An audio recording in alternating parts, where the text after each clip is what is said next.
Hello, and welcome to Japanese Craft Beer Reviews.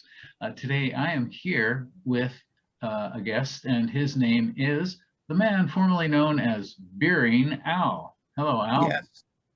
Hello. Hi. I'm actually now just called Al, so Okay. you can call me Al. All right, all right. The world has moved on, and he is now Al, and I'm just going to call him Al. And Okay. what I am going to do now is talk a little bit about another Kyoto Brewing beer, but first a quick introduction to the brewery. If you've seen any of my other Kyoto Brewing reviews, you can skip ahead.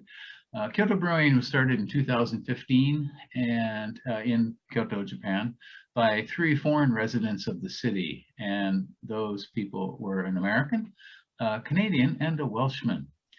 And the American brewer, this is full disclosure, Alan and I have known him for many years, and in fact we know all 3 of the partners in the brewery. And he studied in the US, and he also did an internship at Lost Abbey in California. And in Japan, he worked for a period at Shiga Kogen, which is one of the very finest breweries in Japan. Right out of the gate, they were making great beers, and in fact, they were chosen as Rate Beer's best new brewer in Japan for the year 2015 by their Rate Beer selection. And in 2019, they were chosen the best brewery in Japan. And I think Al and I would agree that they are probably in the top 5 breweries in Japan. And, Yep. They have a tap room in Kyoto, but unfortunately right now, because of coronavirus, it's open for takeaway only. And but perhaps in the future it will be open for tap beer sales. It's quite a popular location on weekends. They are open only on the weekends. In fact, Thursday, Friday, Saturday, Sunday. Is that right? I'm not sure about Thursday, but yeah, Yeah. weekend. Yeah. And they are an excellent brewery, and they have specialized in a number of like IPA and Belgian styles and hybrid styles. And today, in fact, the beer we're going to take a look at is a hybrid style. And that beer is this one. It is called Kyoto Brewing Hitoiki, and it's called Respite in English. And this is a Kölsch-style beer, and Kölsch-style beers are, as you can probably tell, from the area around Köln or Cologne in Germany. And it's an appellation, so you can't really call it a Kölsch. It has to be considered called a Kölsch-style. Only breweries in and around that area can be called Kölsches. It's basically a hybrid style using basically Pilsner lager ingredients, malt and hops, but with an ale yeast. And generally they have a kind of subtle character. They're not overbearing beers at all. Kind of subdued maltiness, and the finish should be fairly well attenuated. In other words, dry, not terribly overly sweet. And I think now I'm going to ask Alan to talk a little bit about this beer, what you have in your hand, Alan. Sure. Yes, that I actually have in my hand. Yeah, hint, hint. Yeah, I mean, it's so I guess the malts are Pilsner and Vienna malt, and then they're using the bittering and aroma hops are one variety, and that is Hallertauer Traditional. So is it traditional or tradition? Let me just Tradition, yeah. Tradition. Okay, yeah. So yeah, you say it's an appellation, Kern from Cologne. So yeah, I guess that's like champagne, right? In that champagne is basically they don't put Kölsch-style here. Yeah, you can't call it. I mean, technically on the labeling, right? That's just kind of a labeling issue. It's a branding thing, right? Right. So like champagne, American sparkling wine, you're not supposed to call champagne. They used to do it. Okay. The French got kicked off because they say only wine from the region of Champagne can be called champagne. So instead they call it sparkling, or a lot of other places they say, method traditional. or traditional fermentation method. Okay. Well, here I just noticed they're not using the umlaut over the O, so perhaps it's okay. Yeah, maybe that's it. It's not a Kölsch, it's a Kölsch. It's a Kölsch. Yeah. Oh gosh. Well, that's how I used to pronounce it before this program. You corrected me. So, yeah. Okay. Yeah. So yeah. What do you think? Shall we? Okay. Yeah, we can talk about it a little bit. This is part of their Kaiho series. See, which is their Freedom series, and those are the beers that they want to make for themselves. The kinds of beers they like to drink. Yeah. Okay. So this is an appropriate summer beer, I assume. Absolutely. Right? And actually we're in kind of late summer here. It's still pretty warm where Alan and I live, around 30 degrees or so. Yeah. On Rate Beer, this one has only 2 ratings, and that comes in at 3.75. And Untapped, there were 29 ratings when I checked this morning, and that was at 3.88, a little bit higher. This is 5% alcohol and 21 international bittering units. It costs 640 yen on the Kyoto Brewing website, about approximately around $6 US or so. So what do we get here, Alan? I get kind of like a grassy hay, or and I guess herbal character is supposed to be a traditional. I mean, this is a traditional Kölsch beer, Kölsch-style beer, I guess, the way they've made it. It's perfectly clear, very light carbonation. Can't really see the carbonation here, but yeah. Okay. Yeah, very light grassiness. Yeah, kind of a mild earthiness, maybe herbal. I think I'm catching a touch of yeast as well. Yeah, yeast, definitely. So more than being fruity, it's a much more kind of a grainy, grassy, herbal. All right. This is very subdued. Okay.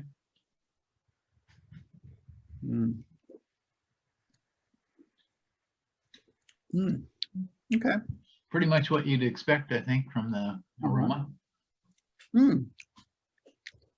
Wow. Okay, that's pretty nice. Now, I'm not an expert on Kölsch, but yeah, it starts out grainy, I think, and it gets a little hit of sweetness in mid palate. Yeah, like quickly kind of goes away. There's a little acidity on the end, or a little acidity bitterness on the end, but not much. Yeah. Nice and mild kind of flavor, but it does last a little while. It doesn't. So compared to the Yasano, I mean, I just had the Yasano. Of course, that's a different style, but yeah, this is definitely a little bit more full yeah, it is. It does not disappear. You're right. It's not exactly sweet though, but the grassiness kind of maintains, throughout. Yeah, I think. Well, that's that's a perfect summer beer. It is. It is. That's really great. Basically the ale equivalent of a nice summer lager, Yeah. Yeah, you could toss in quite a few of these, I think, easily. Yeah, I like it. The bitterness comes in, it really is, the bitterness is kind of held back. You swallow, and then boom, it just kind of shows up, not overpowering in any way, but then it becomes kind of a, it shows its face, and that's really nice. It kind of makes you want to go back and have more. It kind of dries your mouth gets a little bit dry, and you go, oh, I need to quench that. Exactly. Yeah. Yeah. I mean, that's a well-made beer when when you want to take another sip of it. I think that was their goal, right? It was to make something that you'd want to go back for more. Well, they said on their website, they wanted to make a simple and delicious beer that can serve as kind of a respite from the insanity that we've been going through. Yeah. Yeah, really nice, great. You get sort of an evolution of grainy flavors and bitterness on the end there, which is, so it's not, it is simple, but it's not it's not like just one note or anything at all. It's got Yeah, a couple of things going on. Definitely. Yeah, it goes through some flavor changes in the palate. Yeah, absolutely.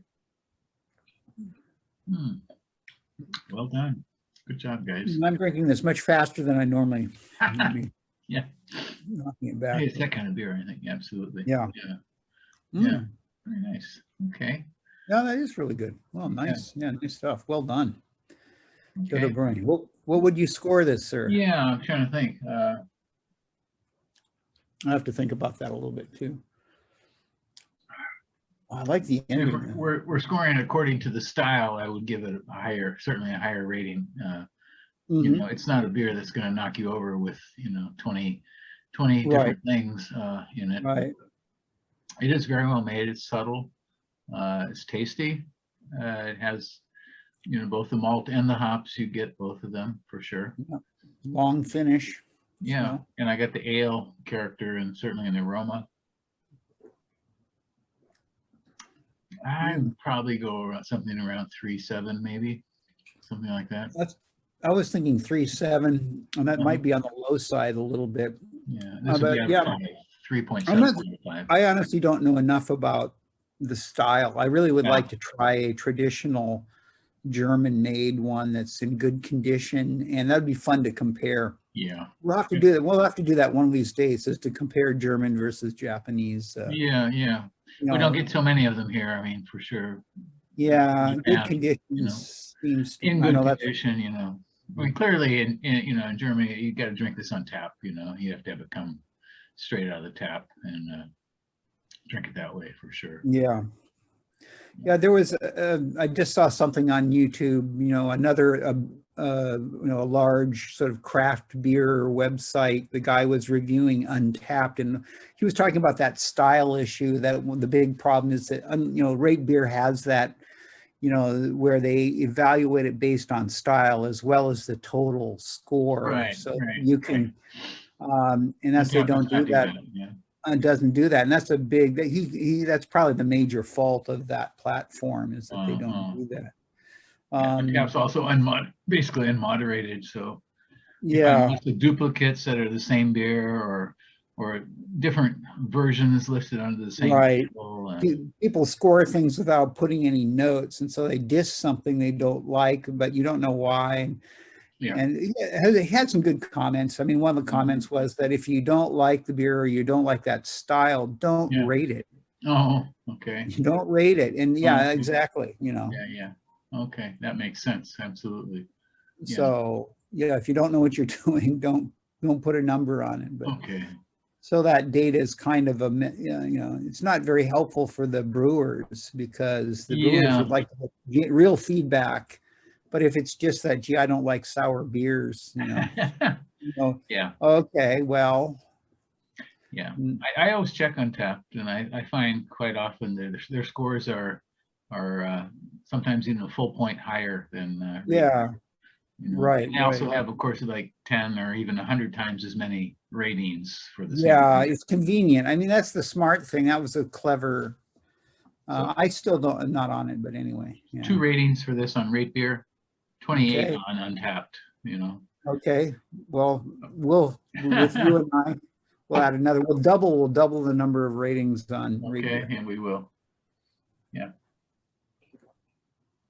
Okay, any final comments you'd like to make? No, nice mid palate. It's like nice and kind of rounded and soft. And yet there's character there. It's not. They've done a really good job. They've gotten something that, you know, if a major made one of these in Japan, it would be watery. Right here, it's not. You've got enough malt that just kind of covers your whole palate. The flavor keeps going on. Really, this is really, really good. I would think, you know, if they're looking for a 4th flagship beer, they have 3 currently. 3 flagship beers. This might be a candidate, you know, because I think we could mention that to Chris. Yeah, I wonder if making it's not too big of a pain in the neck or something. I don't know. I don't know. You know how complicated it is to make this kind of beer, but Okay, well, All I right. think our job is done. And Al, you said you're going to go off and go out and have a walk or something today? Have a walk or something, and maybe dip a line in a pond or something like that. Okay, a little fishing. Sounds great. Yeah, something Okay. possibly, yeah. All right. Okay, I think I'm going to stay with this and then. Okay, well, have a good good YouTubing event here. Yeah. All right. Thank you very much, Al. And let's do it again real soon. Okay. Okay, thank you, sir. Take care. My pleasure. Bye-bye. You too. Bye.